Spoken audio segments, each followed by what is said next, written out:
Well, the Transport Secretary today has announced the route north from Birmingham, the second phase of the high-speed rail development, HS2. And there's a couple of new stations en route that we didn't know were coming, Manchester Airport and a track going via Crewe.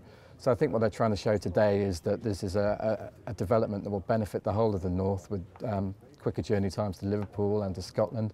We're also very keen to stress this is about capacity, and we need more places on trains to serve the north of England. Now, I guess the one big question that some people dispute is whether the high-speed rail will actually benefit the north more than the south. Some studies seem to suggest that the capital will benefit more than the regions. But what it might do is create a big megacity. In general, businesses and council leaders have been very much supportive of this project, especially across the north. But what we're going to see today probably is people who find their track on the route.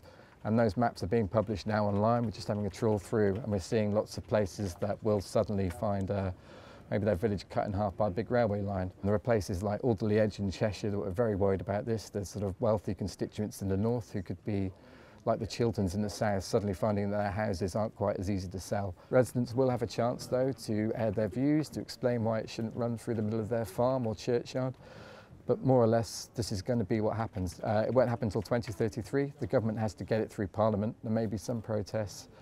But the timetable, the kind of support we've seen today from the government, from all the big hitters for this investment, £33 billion, also supported by Labour, I think we are going to see this happen, but it's a long way off still.